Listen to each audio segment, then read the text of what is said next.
चलिए देखते हैं ठोस तथा अर्धचालक युक्तियों के कुछ महत्वपूर्ण प्रश्न। पहला क्वेश्चन हम देख रहे हैं, पीएन संधि क्या है? इसकी अग्र अभिनत दशा एवं उत्क्रम अभिनत दशा का वर्णन कीजिए। दो में से कोई भी एक अवस्था भी पूछी जा सकती है और दोनों अवस्थाएं भी इसके अंतर्गत पूछी जा सकती है। तो हम जानते हैं ये अर्धचालक, बाह्य अर्धचालक के दो प्रकार हैं। एक को बोल रहे हैं हम पी प्रकार का अर्धचालक, दूसरे को हम बोल रहे हैं एन प्रकार का अर्धचालक। जो पॉइंट है वो क्लियर होना चाहिए। पी प्रकार का अर्धचालक बनाते समय त्रिसंयोजी अशुद्धि मिलाई जाती है, इसलिए हम देखते हैं कि इनमें धन आयनों की संख्या ऋण आयनों से अधिक होती है या इलेक्ट्रॉनों से अधिक होती है। वहीं हम देखते हैं इन प्रकार के अर्धचालकों में पंच संयोजी अशुद्धि मिलाई जाती है, अतः इनमें इलेक्ट्रॉनों की संख्या होल या रिक्तियों की संख्या से ज्यादा होती है। जब पी प्रकार के अर्धचालक को एन प्रकार के अर्धचालक के साथ में मिलाया जाता है तो इन दोनों के जुड़ने वाले स्थान पर अर्थात संधि स्थल पर हम देखते हैं कि पी क्षेत्र में होल की कमी हो जाती है तथा एन क्षेत्र में इलेक्ट्रॉनों की कमी हो जाती है, अर्थात संधि स्थल पर एन क्षेत्र के इलेक्ट्रॉन पी क्षेत्र के होल को भर देते हैं। पी क्षेत्र में धन आवेश कम हो गया अर्थात ऋण आवेश उत्पन्न हो गया। उसी प्रकार हम देखते हैं एन क्षेत्र में इलेक्ट्रॉनों की मात्रा कम हो गई अर्थात नेगेटिव आवेश कम हुआ। उल्टा अगर अपन सोचेंगे तो पॉजिटिव आवेश बढ़ गया। इस प्रकार संधि के दोनों ओर हम देखते हैं एक विभवांतर उत्पन्न हो जाता है। इस विभवांतर को प्राचीर विभव कहते हैं तथा वो स्थान जहां पर न तो इलेक्ट्रॉन शेष रहे हैं एवं न ही रिक्तियां बची हुई है, संधि के दोनों ओर का वह क्षेत्र जहां न तो मुक्त इलेक्ट्रॉन है एवं न ही कोई रिक्ति बची हुई है, उसे अवक्षय परत कहा जाता है। तो इस प्रकार हम देखते हैं बनी हुई संरचना को पीएन संधि या पीएन संधि डायोड कहा जाता है। डायोड इसलिए कहते हैं क्योंकि इसके दो भाग होते हैं, एक पी क्षेत्र है, एक एन क्षेत्र है। पीएन संधि की क्रियाविधि हम दो प्रकार से देख सकते हैं। एक, यदि संधि से होकर के धारा का प्रवाह होता है तो उस स्थिति को हम अग्र अभिनत दशा कहते हैं, और यदि संधि से होकर के धारा का प्रवाह नहीं होता तो उसे उत्क्रम अभिनत दशा कहा जाता है। पहला पॉइंट हम देखते हैं पीएन संधि डायोड की अग्र अभिनत दशा। जैसा कि हम डायग्राम में देख रहे हैं, दोनों दशाएं हमारे सामने हैं। अग्र अभिनत दशा संधि से होकर के धारा का प्रवाहित होना, उत्क्रम अभिनत दशा संधि से होकर के धारा का प्रवाहित नहीं होना।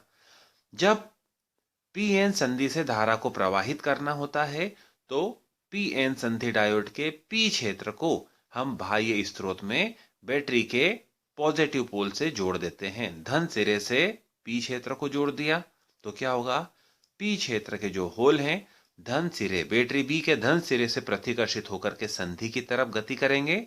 ठीक उसी प्रकार एन क्षेत्र को हमने बैटरी के ऋण सिरे से जोड़ा हुआ है तो एन क्षेत्र के इलेक्ट्रॉन भी बैटरी के ऋण सिरे से प्रतिकर्षित होकर संधि की ओर गति करते हैं तथा संधि स्थल पर जाकर के एक दूसरे को उदासीन कर देते हैं। जैसे ही पी क्षेत्र का होल संधि स्थल पर जाकर के एन क्षेत्र के इलेक्ट्रॉन से उदासीन होता है, ठीक उसी समय पी क्षेत्र के कोने पर कोई सहसंयोजी बंध टूटता है। बंध के टूटने से पुनः एक इलेक्ट्रॉन तथा होल उत्पन्न होता है। बनने वाला इलेक्ट्रॉन, निर्मित इलेक्ट्रॉन बैटरी बी के पॉजिटिव सिरे में प्रवेश कर जाता है और होल पुनः प्रतिकर्षित कर दिया जाता है। ठीक इसी प्रकार जैसे ही एन क्षेत्र का इलेक्ट्रॉन संधि स्थल के होल से संयोग करता है, वहां भी कॉर्नर पर कोई सहसंयोजी बंध टूटता है। बंध टूटता है तो इलेक्ट्रॉन मुक्त होता है और होल बनता है। उस होल में बैटरी बी के नेगेटिव सिरे से इलेक्ट्रॉन प्रवेश कर जाता है। इस प्रकार ऋण सिरे से एन क्षेत्र में इलेक्ट्रॉनों का प्रवेश करना और पी क्षेत्र से इलेक्ट्रॉन का बैटरी बी में प्रवेश करना, अर्थात हम कह सकते हैं कि यहाँ संधि से होकर के धारा का प्रवाह प्रारंभ हो गया।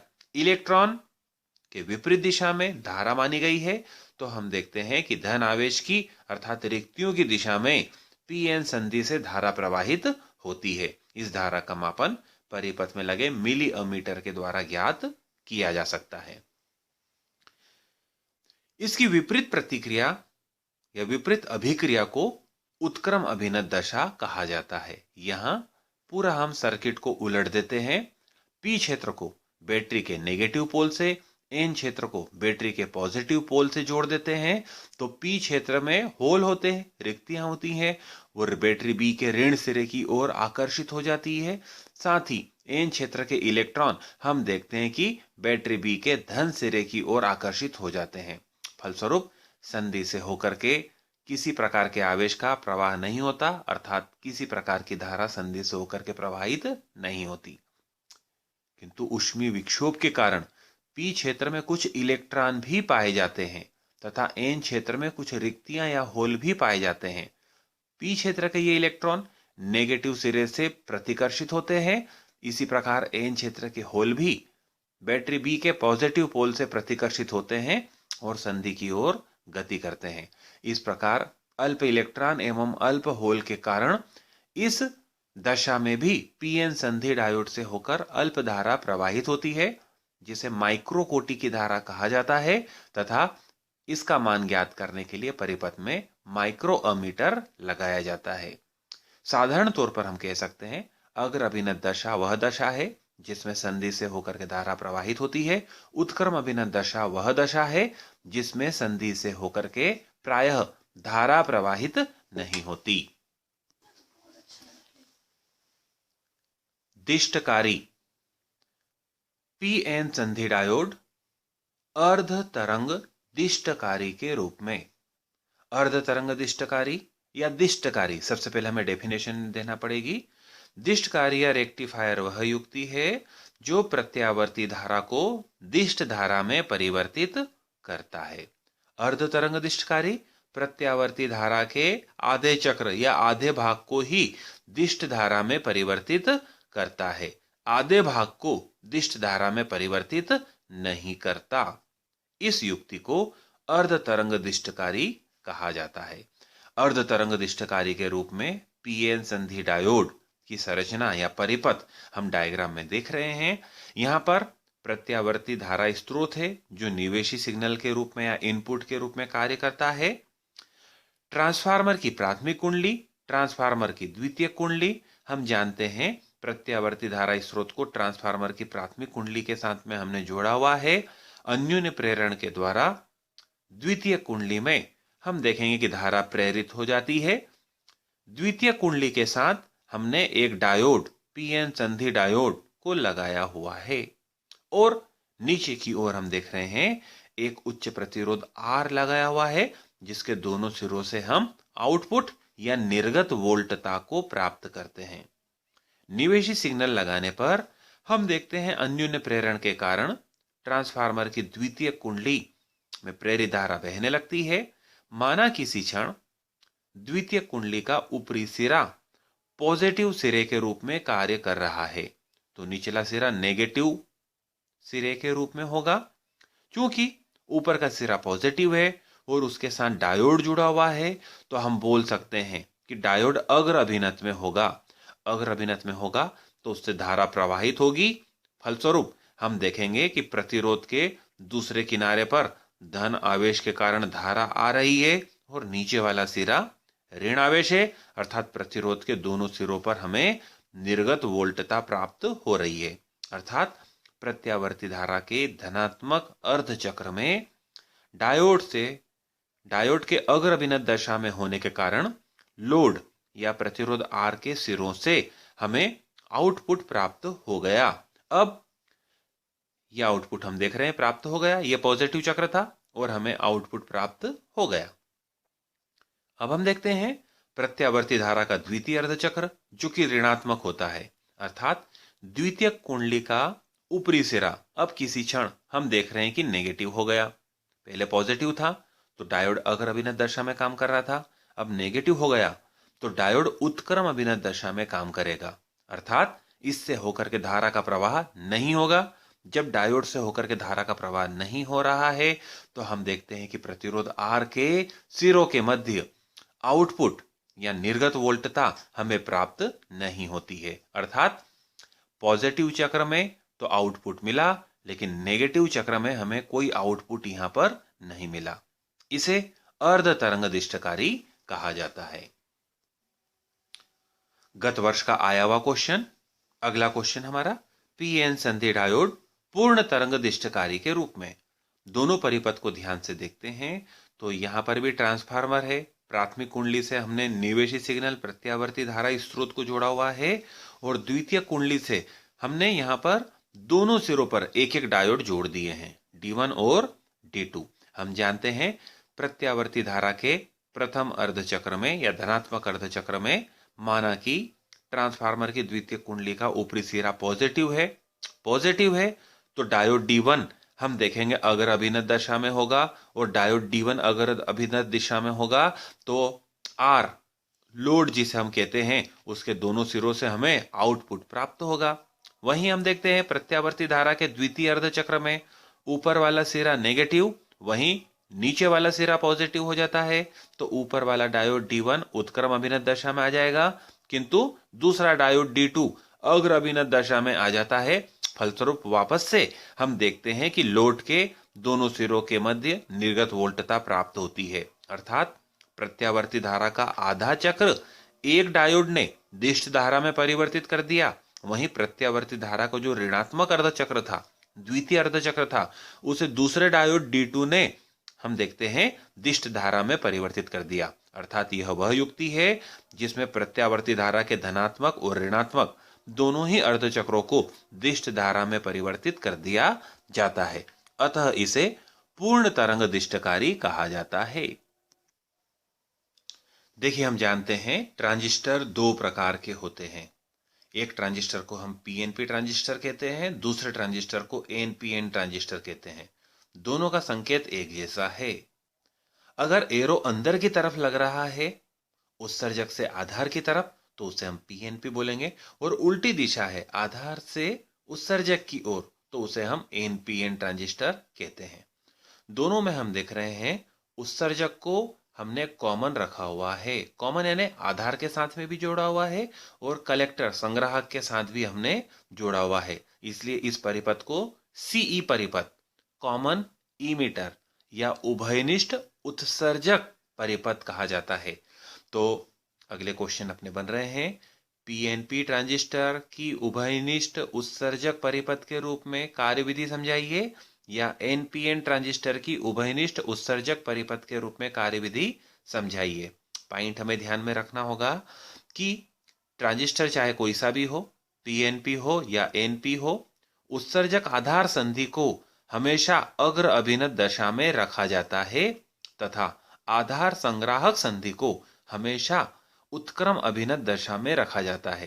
यानी पहले वाली संधि अग्र अभिनत और दूसरी वाली उत्क्रम अभिनत, उसी के हिसाब से हमें बैटरी जोड़ना है। हम जानते पी एन पी, पी और एन, तो जिस प्रकार पी और एन संधि डायोड में अग्र अभिनत के लिए पी को हम पॉजिटिव से जोड़ते हैं तो यहां पर भी बैटरी लगा करके हमने पी को पॉजिटिव से जोड़ दिया, एन को हमने नेगेटिव से जोड़ दिया।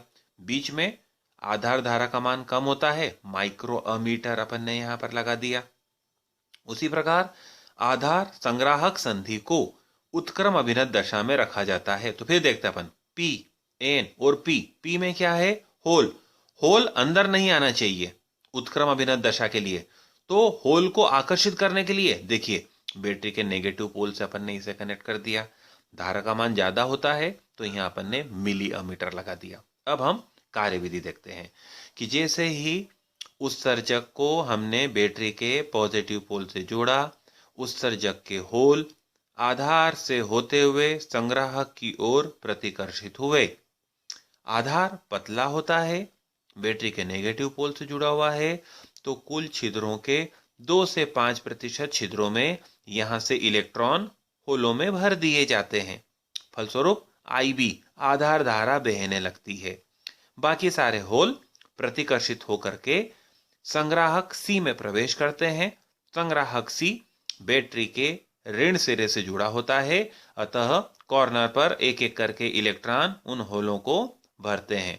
इलेक्ट्रॉन होलों को भरते हैं तो उनकी विपरीत दिशा में आईसी धारा प्रवाहित होती है। इस प्रकार हम देखते हैं होल के प्रतिकर्षण के कारण उत्सर्जक धारा Ie, कुछ होल में इलेक्ट्रॉन भर दिए जाने के कारण आधार से रिलेटेड धारा Ib और बाकी होल संग्राहक में जाकर के इलेक्ट्रॉनों से फिलअप हो पाते हैं, अतः धारा Ic प्रवाहित होती है।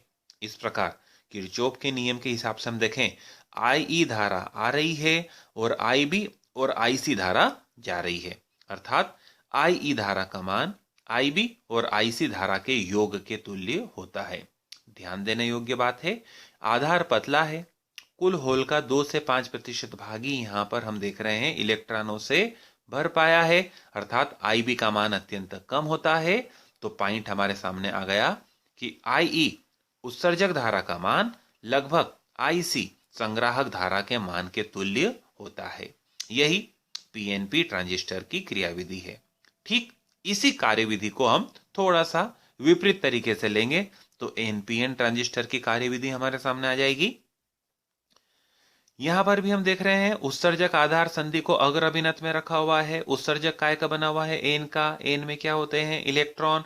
इलेक्ट्रॉन को हमें आगे धकेलना है, प्रतिकर्षित करना है, तो बैटरी के नेगेटिव सिरे से अपन ने जोड़ दिया। एन के बाद में आधार बना हुआ है पी का। पी यानी कि उसमें पॉजिटिव है, होल है। होल को प्रतिकर्षित करना है तो हमने बैटरी के पॉजिटिव पोल से जोड़ दिया। आधार धारा का मान कम होता है, माइक्रोमीटर यहां पर लगाया हुआ है। आधार संग्राहक संधि है। संग्राहक काय का बना हुआ है? एन का। एन में क्या है? इलेक्ट्रॉन। उत्क्रम अभिनत दशा में रखना है, इलेक्ट्रॉनों को यहीं पर रोक करके रखना है, तो बाहर बैटरी के पॉजिटिव पोल से हमने उसे आकर्षित कर लिया। क्रियाविधि देखते हैं। बैटरी के पॉजिटिव पोल से प्रतिकर्षित होकर के एन क्षेत्र के इलेक्ट्रॉन आधार की तरफ चलते हुए संग्राहक में जाते हैं। यहां उत्सर्जक से होल का उत्सर्जन हुआ था, यहां उत्सर्जक से इलेक्ट्रॉनों का उत्सर्जन हो रहा है। इलेक्ट्रॉन आगे जा रहे हैं तो धारा उसकी विपरीत दिशा में, इसे हम बोल रहे हैं उत्सर्जक धारा Ie। आधार पतला होता है, प्रतिकर्षित इलेक्ट्रॉन जो जा रहे हैं 2 से 5% होल को आधार क्षेत्र में भर देते हैं। फलस्वरूप आधार धारा अल्प धारा के रूप में प्रवाहित होती है। बाकी सारे इलेक्ट्रॉन संग्राहक में पहुंच जाते हैं। चूंकि संग्राहक बैटरी के धन सिरे से जुड़ा रहता है, अर्थात कॉर्नर से इलेक्ट्रॉन बैटरी के धन सिरे में प्रवेश करते हैं, तो विपरीत दिशा में हम देखते हैं कि Ic धारा प्रवाहित होती है। यहां पर भी किरचॉफ का प्रथम नियम लगता है।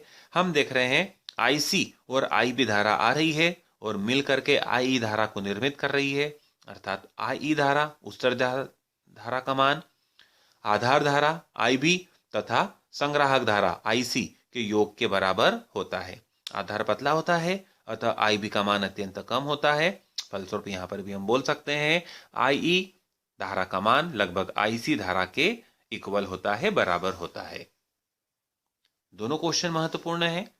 जैसा पीएनपी ट्रांजिस्टर की क्रियाविधि है उसी प्रकार से एनपीएन की है।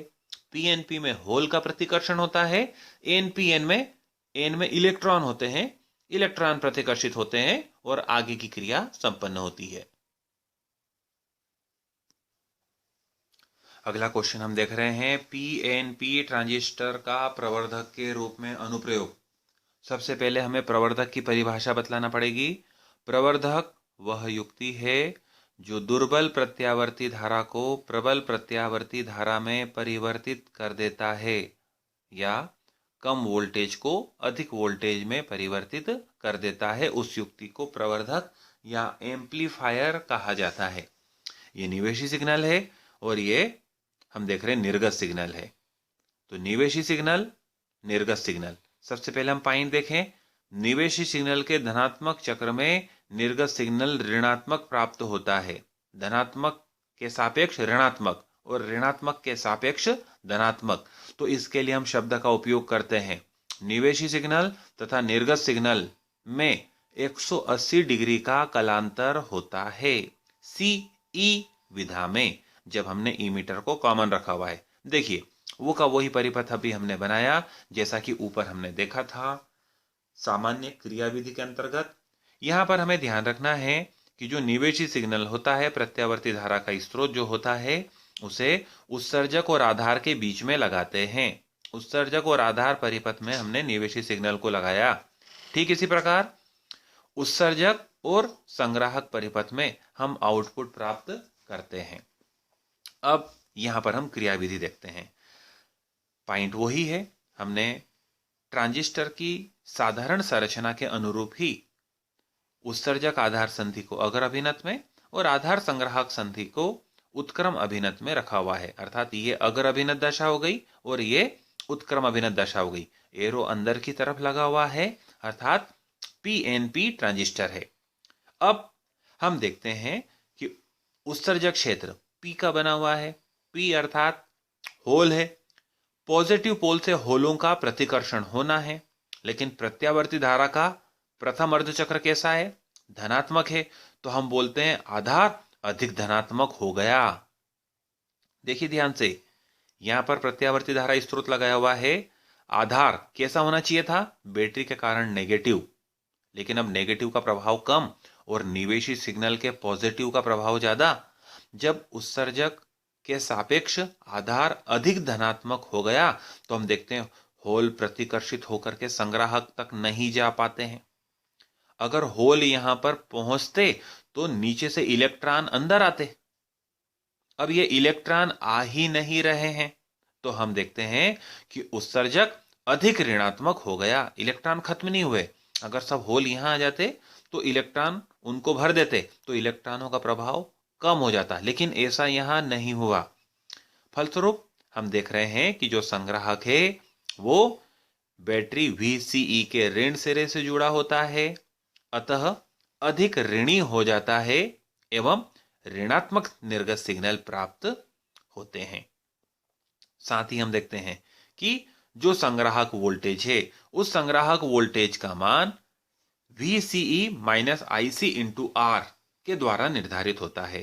तो हम देख रहे हैं होल चूंकि संग्राहक तक नहीं पहुंचे, इलेक्ट्रॉन गति नहीं कर रहे हैं, तो जो धारा IC बहती है उस धारा IC का मान, संग्राहक धारा IC का मान कम हो जाता है।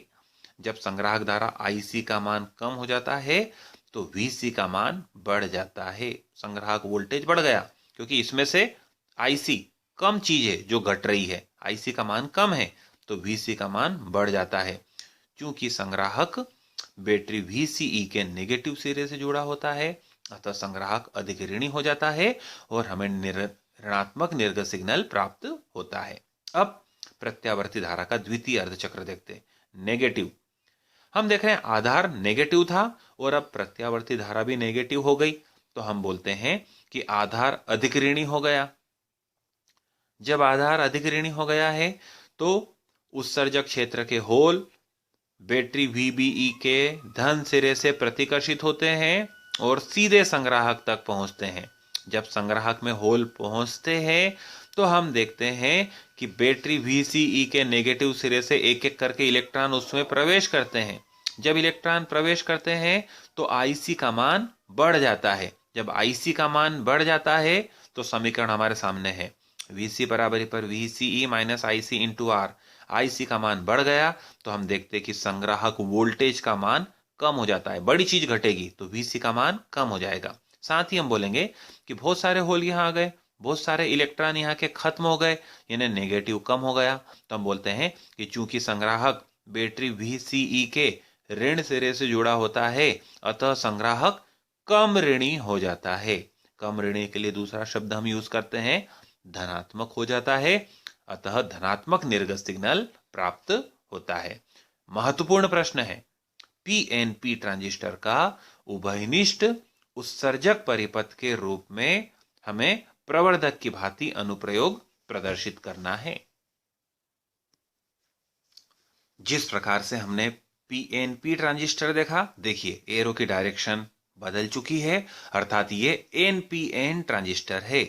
पूरा उसी प्रकार से परिपथ हमने बनाया हुआ है, केवल बैटरियों के पोल हमने बदल दिए, क्योंकि यहां पर NPN के लिए अग्र अभिनत और उत्क्रम अभिनत एन में क्या होते हैं? इलेक्ट्रॉन।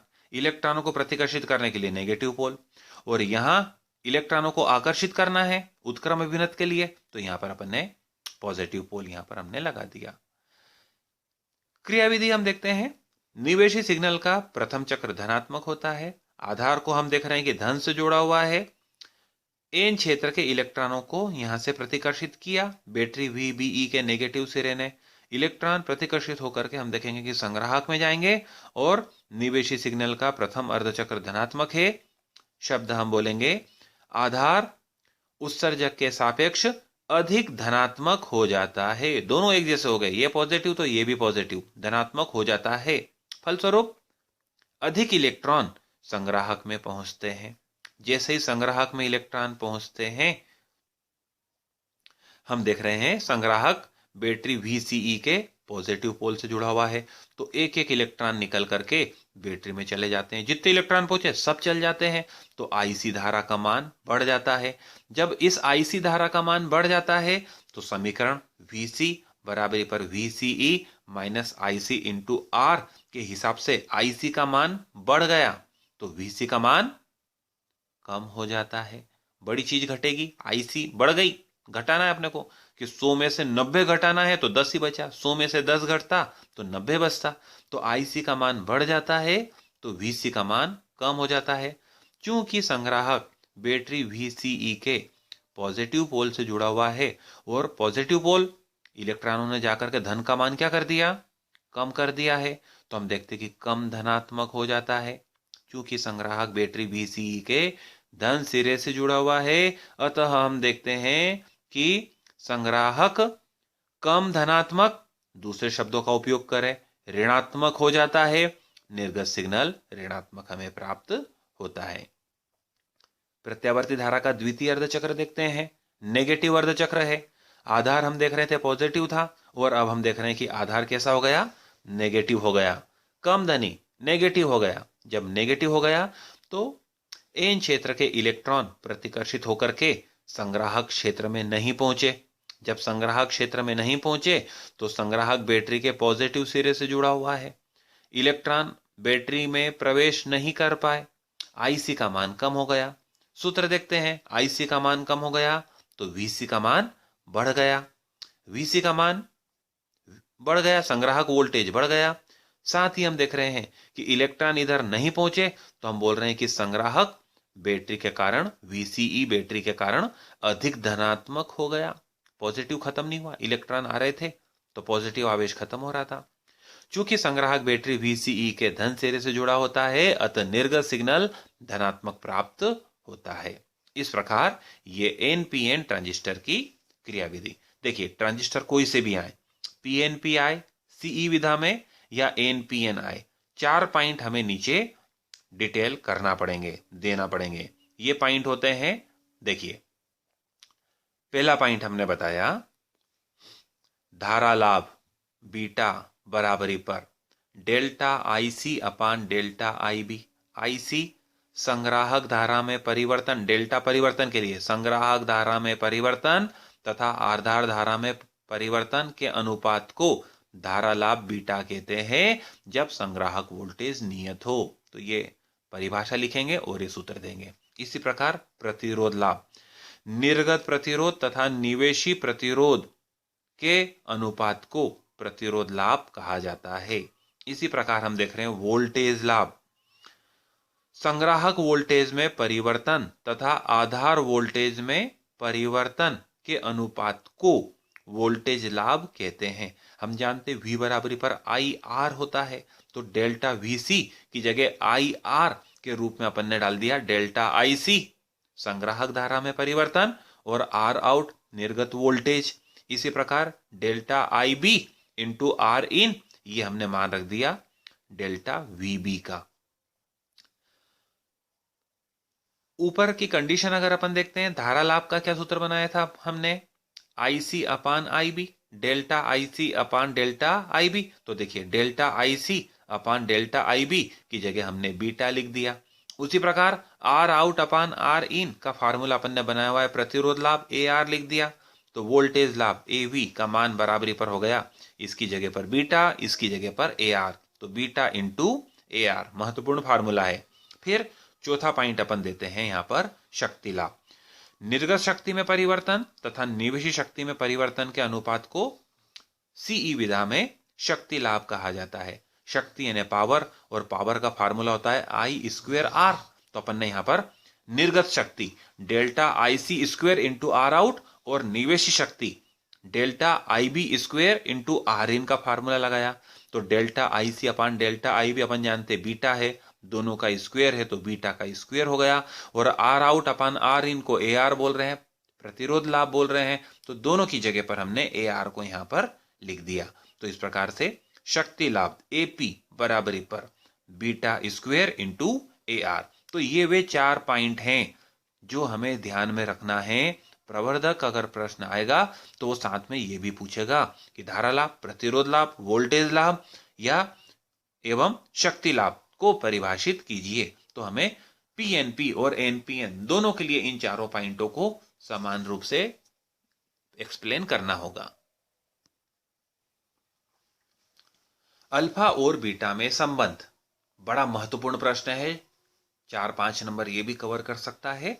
जैसा अभी हमने देखा थोड़ी सी देर पहले कि CE विधा में, जो CE विधा होती है उसमें धारा लाभ को बीटा कहते हैं, CE विधा में धारा लाभ बीटा, तो CB विधा में धारा लाभ अल्फा। यानी दो अलग अलग विधाओं में धारा लाभ के बीच में संबंध हमको व्यक्त करना है या सिद्ध करना है। बीटा बराबरी पर अल्फा अपान 1 माइनस अल्फा। देखिए सिंपल सा देखते हैं। बीटा अपन ने क्या देखा था, डेल्टा IC अपान डेल्टा IB को बीटा कहते हैं। इसी प्रकार यहां हम देख रहे हैं कि CB विधा जो होती है, CB विधा में अल्फा बराबरी पर संग्राहक धारा में परिवर्तन और उत्सर्जक धारा में परिवर्तन। बीटा में IC अपान IB था, ध्यान रखना है आगे काम में आएगा। अब हम जानते हैं दोनों ही प्रकार के ट्रांजिस्टर का सिद्धांत है IE बराबरी पर IC प्लस IB।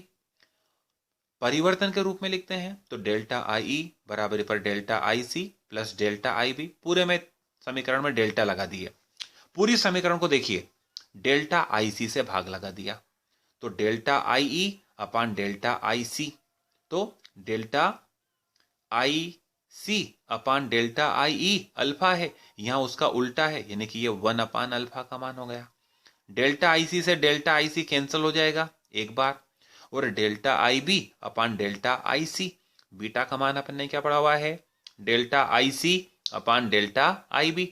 IB अपान IC अगर है तो 1 अपान बीटा हो जाएगा। तो IE अपान IC की जगह अपन ने क्या लिख दिया, 1 अपान अल्फा, इसकी जगह क्या लिख दिया, 1 लिख दिया, और डेल्टा IB अपान IC है तो इसके स्थान पर हम क्या लिखेंगे, 1 अपान बीटा हमने लिख दिया। बीटा का हमें फार्मूला बनाना है, 1 इधर प्लस का है, इधर की तरफ शिफ्ट कर दिया तो 1 काय का हो गया, माइनस का हो गया। दोनों भागों का अपन ने लघुत्तम लिया, LCM लिया, अल्फा आया, सॉल्व किया, 1 माइनस अल्फा आया। वैल्यू किसकी निकल कर आ रही है, 1 अपान बीटा की। दोनों पक्षों को उलट दिया तो फार्मूला बन गया हमारा बीटा बराबरी पर अल्फा अपान 1 माइनस अल्फा।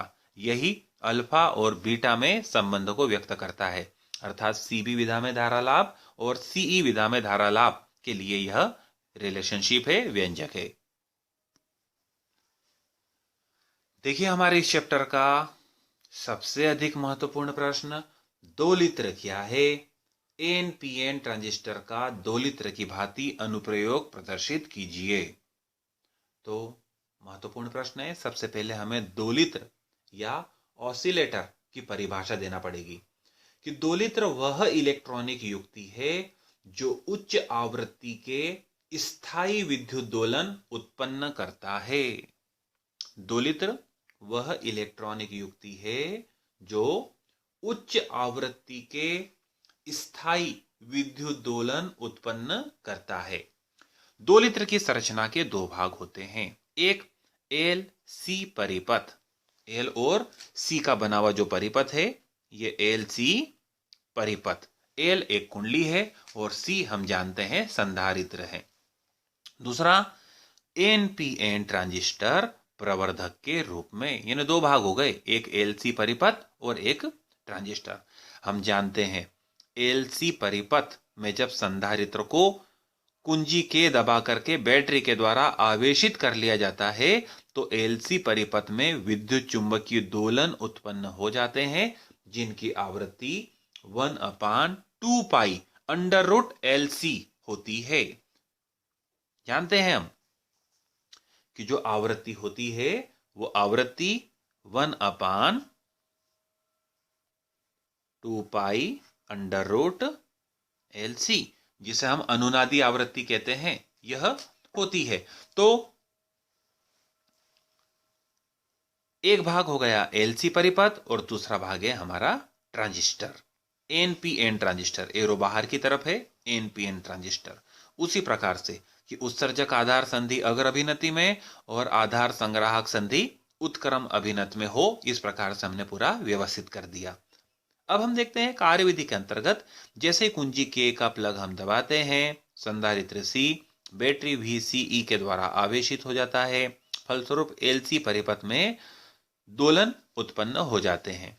जब LC परिपथ में हम देखते हैं कि संधारित्र आवेशित है और टैंक परिपथ के रूप में यह कार्य कर रहा है और निरावेशित हो रहा है संधारित्र कुंडली के द्वारा, तो इसमें हम देख रहे हैं कि दोलन उत्पन्न हो गए। कभी धारा नीचे से ऊपर तो कभी ऊपर से नीचे की ओर प्रवाहित होती है।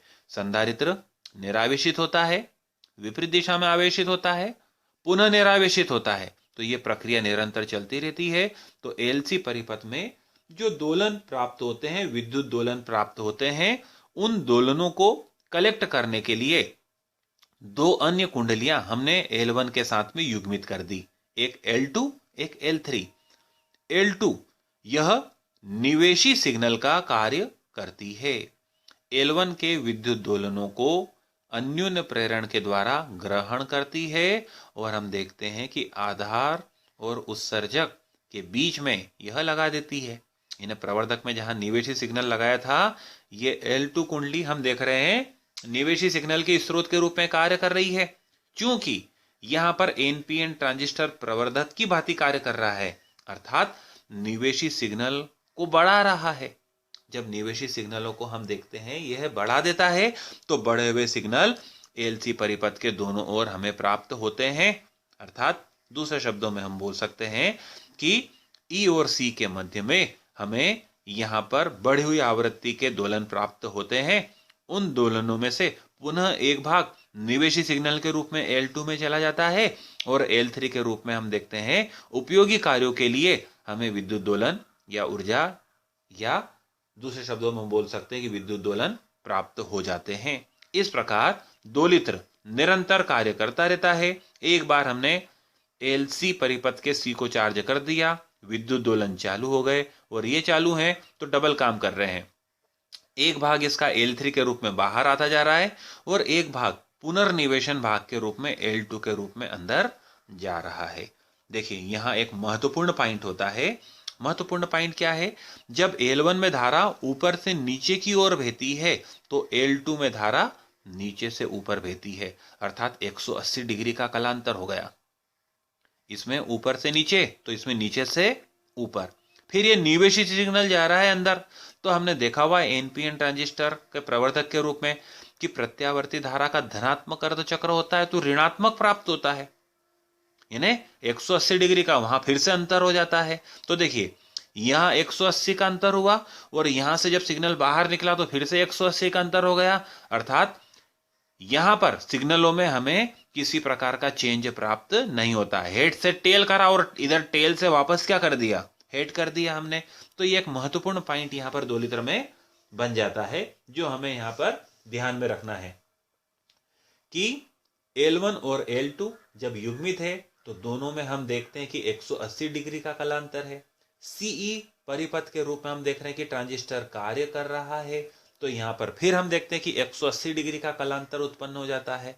180 और 180 कुल मिलाकर के 360, अर्थात विद्युत दोलन और पुनर्भरण ऊर्जा दोनों हम देखते हैं कि समान कला में होते हैं। महत्वपूर्ण प्रश्न है, डायग्राम बनाना है, दो भागों का वर्णन करना है। एक पार्ट इसका एलसी परिपथ होता है और दूसरा पार्ट हम देख रहे हैं एनपीएन ट्रांजिस्टर प्रवर्धक के रूप में प्रयुक्त होता है। परिभाषा ध्यान में रखना है, वह इलेक्ट्रॉनिक युक्ति जो उच्च ऊर्जा के स्थायी विद्युत दोलन उत्पन्न करती है दोलित्र कहलाती है।